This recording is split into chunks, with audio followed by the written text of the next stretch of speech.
Halo guys, apa kabar nih kalian? Semoga baik-baik aja ya. Jadi pada video kali ini kita akan bahas alur cerita dari film yang berjudul Roh 100 Hari.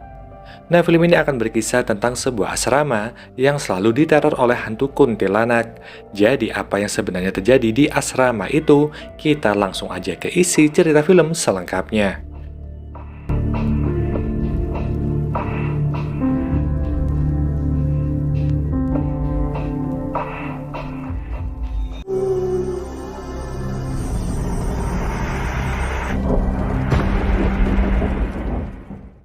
Malam itu terlihat seorang cewek bernama Amy. Amy baru aja membeli koper karena dia akan berangkat ke asrama besok pagi. Tapi karena emang dasarnya penakut, Amy ketakutan sendiri dan berlari ke dalam rumah. Saat dia akan membuka pintu rumah, dia malah dikagetkan sama kakaknya. Di sisi lain, terlihat juga seorang cewek bernama Melin. Saat itu dia juga sedang bersiap untuk pergi ke asrama besok pagi. Tapi saat dia mengemas baju, dia malah dibuat kaget sama boneka yang ditaruh sama adiknya. Dia pun mengadu ke ayahnya, tapi si ayah saat itu sedang sibuk berdoa untuk keselamatan Melin di asrama. Keesokan harinya kita pun melihat Sarah yang saat itu diantar ibunya ke asrama tersebut. Ada juga seorang gadis bernama Santi yang saat itu sedang melihat pohon besar yang ada di depan asrama. Yang ternyata asrama itu adalah asrama sekolah seni yang khusus diperuntukkan untuk para wanita. Mereka pun melakukan daftar ulang dan kali ini kita melihat Melin yang datang bersama gadis bernama Maria.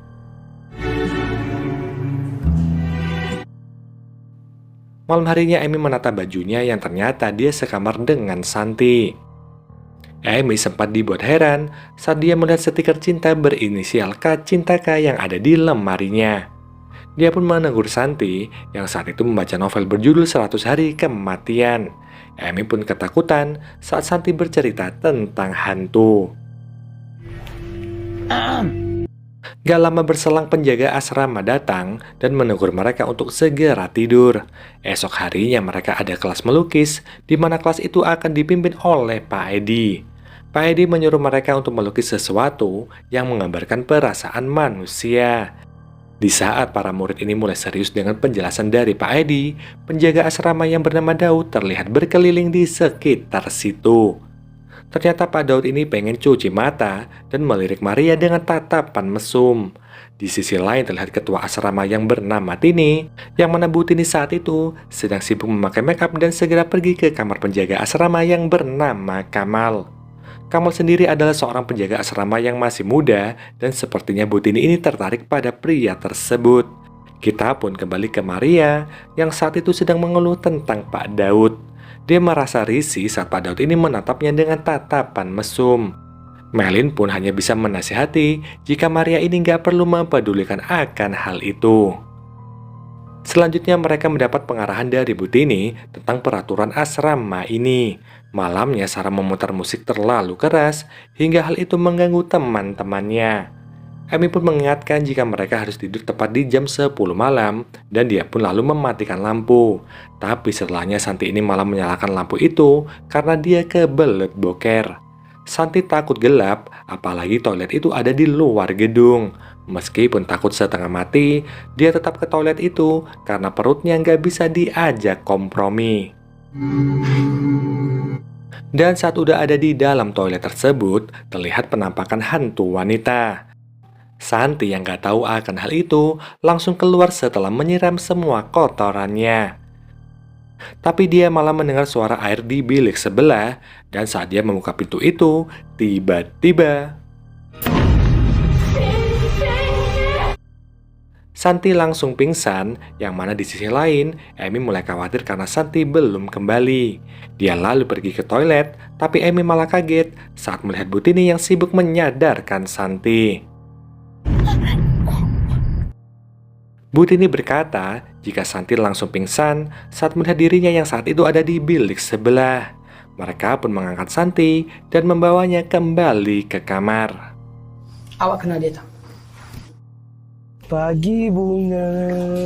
Keesokan paginya, Pak Daud kembali menggoda Maria dengan memanggilnya sebagai bunga. Sarah pun menjadi risih ketika penjaga asrama itu genit kepada temannya. Tapi Maria ini seakan gak peduli dengan perilaku Pak Daud, karena saat itu dia melihat petugas kebersihan yaitu Kamal.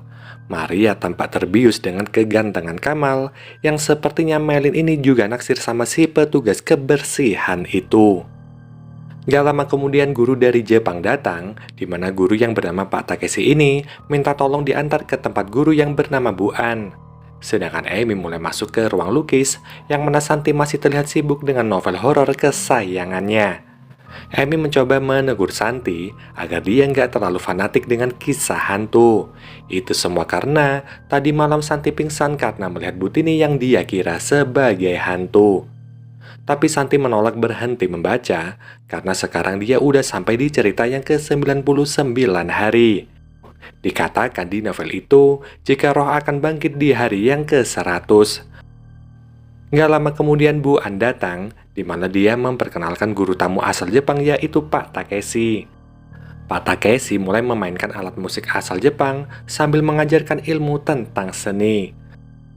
Semua murid pun mulai melukis potret dari Pak Takeshi yang sedang bermain musik.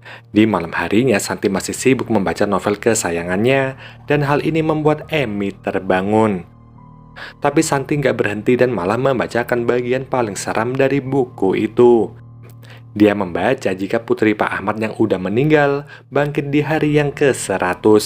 Seketika lampu padam, dan hal itu tentu membuat Amy dan Santi berteriak. 100 hari. Suara mereka membuat teman-teman yang lain terbangun, dan di saat itu juga ada suara yang datang dari luar. Sarah pun membuka gorden dan terlihat ada sosok kuntilanak, tapi Sarah tampak nggak peduli dan menyuruh teman-temannya balik tidur. Tanpa mereka sadari, kuntilanak itu ikut nimbrung di kamar mereka. Tapi apa daya, mereka sama sekali nggak bisa melihat sosok gaib. Sedangkan di sisi lain, Butini sedang mengajak Kamal untuk makan malam. Kuntilanak juga muncul di situ, yang ternyata si Kunti cuma ingin menyapa Kamal, dan sepertinya ada hubungan antara Kamal dan si kuntilanak. Melihat Kamal yang nggak tenang, Butini memberi sejumlah uang karena dia pikir Kamal ini sedang mikirin utang pinjol. Sedangkan di kamar para mahasiswi, Santi mulai bertanya apakah teman-temannya percaya akan hal gaib. Sarah langsung menjawab jika dia nggak percaya, karena sekarang semua bisa dijelaskan dengan ilmu pengetahuan. Sedangkan Amy percaya jika hantu beneran ada, karena dia sendiri pernah diganggu sama hantu saat masih di kampung halamannya. Keesokan harinya saat ada di kelas melukis, ada seorang siswa yang tiba-tiba kesurupan. Semua orang jadi panik, tapi untungnya Kamal datang untuk menolong. Gak disangka ternyata Kamal punya ilmu ruqyah dan membaca doa agar setan itu cepat keluar. Setelah setan itu keluar, si gadis langsung pingsan dan di saat itu juga Butini datang. Butini menyuruh Kamal gak ikut campur, tapi Maria berkata jika Kamal yang udah mengeluarkan setan itu. Malamnya Sarah tertidur karena kecapean, di mana Amy membangunkan Sarah karena Sarah ini belum mandi. Dia pun segera bangun dan menuju ke toilet meskipun malam udah larut. Saat tiba di toilet dia bertemu kuntilanak, tapi karena dia nggak percaya hantu, Sarah ini malah menyapa hantu itu. Dia pun gosok gigi bersama si kuntilanak, tapi dia mulai merasa takut saat kuntilanak itu menggosok giginya dengan sangat cepat. Sarah langsung kabur, tapi si Kunti udah ada di hadapannya. Kuntilanak itu mengikuti Sarah kemanapun, tapi beruntungnya dia bisa balik ke kamar dengan selamat. Sarah lalu menangis, yang mana hal itu membuat teman-temannya jadi heran. Sarah menceritakan apa yang baru aja dia alami, dan teman-temannya pun mencoba untuk menenangkan Sarah. Keesokan harinya, Sarah masih trauma dengan penampakan yang dia lihat, dan Santi pun berkata jika mungkin itu adalah arwah penasaran, yang mana hal ini membuat Sarah makin takut dan dia pun pergi dari sana. Hari itu saat mereka latihan menari, Maria tiba-tiba kesurupan dan menyanyikan sebuah lagu. Maria, lagi. Maria. Setelahnya dia pingsan dan Maria pun dibawa ke kamar. Di saat itu novel milik Santi jatuh dan masuk ke kolong kasur. Melihat novel itu, Melin pun langsung berdoa, sedangkan Santi berniat mengambil novel itu, tapi Butini tiba-tiba datang. Butini menyalahkan mereka karena dia menganggap jika Maria pingsan karena dia suka begadang. Amy membela diri jika Maria pingsan karena habis kesurupan. Tapi Butini membantah dan berkata jika asramanya aman dari makhluk gaib. Dia lalu melarang mereka untuk membicarakan hal mistis, bahkan novel milik Santi juga disita oleh Butini. Tentu Santi menolak, apalagi dia belum selesai membaca novel itu. Hanya aja semua percuma, karena keputusan Butini udah bulat. Saat Maria udah sadar, Melin pun bertanya apa yang sebenarnya terjadi. Di saat itu, teman-teman yang lain juga datang, di mana Sarah bercerita tentang kejadian saat dia melihat kuntilanak. Mereka pun curiga jika ada hal aneh yang dirahasiakan oleh asrama ini. Saat tengah malam, pintu kamar terbuka, dan hal ini membuat Amy terbangun. Dia pun menutup pintu itu, tapi anehnya nggak ada siapa-siapa di sana. Dia pun lanjut tidur, tapi Amy merasa ada seseorang yang menyentuh jempol kakinya. Saat dia melihat ke dalam selimut, tiba-tiba di malam itu, Butini yang baru aja pulang dari luar kota tanpa sadar udah diikuti oleh sosok hantu. Dia sangat kaget saat melihat anaknya yang berkeliaran, padahal sekarang ini udah lewat tengah malam. Bocah bernama Dewa ini akhirnya disuruh Butini untuk masuk, tapi Dewa cuma diam aja. Lalu saat Butini udah sampai di kamar, terlihat Dewa yang udah tidur dengan pengasuhnya. Butini tentu kaget dan melihat jika selama ini yang dia pegang adalah tanah kuburan. Keesokan harinya, para siswa melukis dengan model seorang wanita berkerudung. Tapi Melin malah melihat jika wanita itu adalah kuntilanak yang selama ini gentayangan. Dia pun mulai ketakutan hingga tiba-tiba saat kelas udah selesai, mereka semua berniat untuk mengantar Melin ke kamar. Maria izin gak ikut karena dia pengen mengikuti Kamal. Mereka berempat pun pergi ke kamar, tapi speaker milik Sarah menyala dengan sendirinya. Sarah langsung mematikan speakernya itu, tapi di saat yang sama, Maria datang dengan nafas yang terengah-engah. Dia pun mengabarkan jika dia baru aja melihat Butini masuk ke kamarnya Kamal. Dia pun curiga jika Butini punya hubungan dengan Kamal, dan karena itu Maria pun jadi cemburu. Dia pun berniat ganti baju, tapi seketika pintu lemari terbuka. Terlihat stiker Kacintaka, dan pintu lemari mulai bergerak dengan sendirinya. Kenapa dong kita asyik kena kacau, Mereka semua tentu sangat ketakutan dan mulai berpikir, kenapa cuma kamar mereka aja yang ada hantunya. Sedangkan di kamarnya Kamal, terlihat Butini yang habis begituan sama Kamal. Sedangkan Amy dan juga kawan-kawan saat itu ada di ruangan Butini untuk bertanya tentang semua keanehan ini. Mereka lalu melihat majalah asrama, di mana terlihat ada foto gadis yang sangat mirip dengan kuntilanak yang selama ini mereka lihat. Mereka pun sangat yakin jika kuntilanak itu adalah arwah dari gadis ini. Saat Butini datang, mereka mengadu tentang teror gaib, tapi Butini malah marah dan mengusir mereka. Malam harinya mereka mendengar suara tangisan dan juga minta tolong. Sarah yakin jika kuntilanak itu adalah gadis yang ada di majalah, yang mana gadis itu bernama Kasih. Tapi sesaat kemudian, terdengar Butini yang saat itu sedang melakukan jam malam. Mereka pun langsung pura-pura tidur, sedangkan Butini pergi ke arah toilet karena mendengar seseorang yang sedang mencuci. Butini sempat menegur sosok itu, tapi sosok itu sama sekali nggak menjawab. Butini menepuk pundak dari sosok tersebut, dan tiba-tiba ada Santi yang buru-buru ke toilet karena kebelet boker. Butini pun jadi kaget, apalagi sosok wanita yang dia lihat juga seketika menghilang. Sedangkan di dalam kamar, Amy melihat ada sosok wanita yang keluar dari dalam lemari. Dia mengikuti sosok itu, dan Amy pun dibawa ke dimensi lain. Di sana dia melihat flashback, yaitu saat Kasih bertemu dengan Kamal. Ternyata mereka adalah sepasang kekasih, di mana tulisan Kacintaka adalah kasih cinta Kamal. Amy pun berlari dari tempat itu, hingga dia pun menabrak Pak Daud. Seketika Amy terbangun, dan di saat itu juga Santi baru aja selesai boker.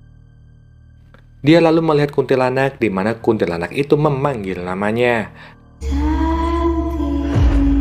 Karena ketakutan setengah mati, akhirnya Santi pun pingsan. Emi yang khawatir karena Santi belum kembali, mulai mengajak teman-temannya untuk mencari Santi. Di tengah jalan mereka bertemu dengan Pak Edi, dan dengan bantuan dari Pak Edi ini, Santi pun akhirnya ditemukan. Keesokan harinya, Emi dan kawan-kawan mencegat Pak Daud untuk menceritakan tentang gadis bernama Kasih. Pak Daud udah 5 tahun kerja di asrama ini, yang tentunya dia tahu tentang hal itu. Pak Daud berkata jika Kasih adalah gadis paling cantik di asrama. Dia jadi idaman semua pria, dan menariknya, sebelum menghilang Kasih tinggal di kamar yang sekarang mereka tempati. Sebelum itu Kasih juga sempat mengirim surat pada Kamal, tepat di malam sebelum dia menghilang. Merasa ada yang masih dirahasiakan, Maria pun mengancam akan melaporkan Pak Daud ke polisi jika dia nggak bicara jujur. Pak Daud ketakutan dan mulai menceritakan apa yang sebenarnya terjadi. Saat itu Kasih hamil anaknya Kamal, dan Butini mengetahui akan hal itu. Kasih menangis dan memohon agar Butini nggak memberitahu tentang kehamilan ini pada orang tuanya. Butini menyanggupi hal itu dan memberitahu jika sekarang Kamal sedang pulang kampung karena ibunya sekarang sedang sakit.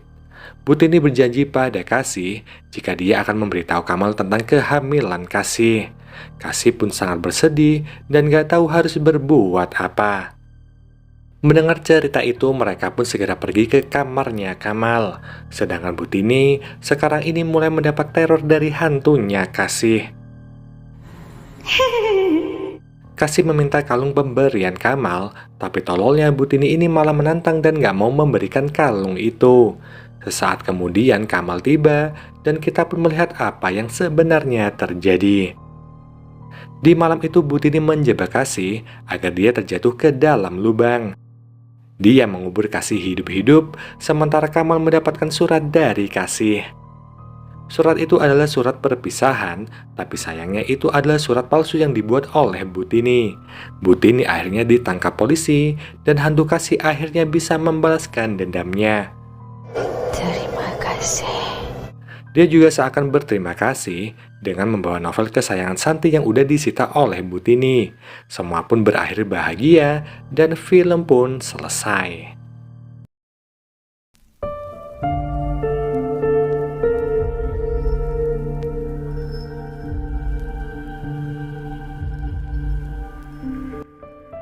Jadi mungkin gini aja ya guys pembahasan film kali ini. Semoga kalian terhibur dan sampai jumpa di video selanjutnya. Wassalamualaikum warahmatullahi wabarakatuh. Bye-bye.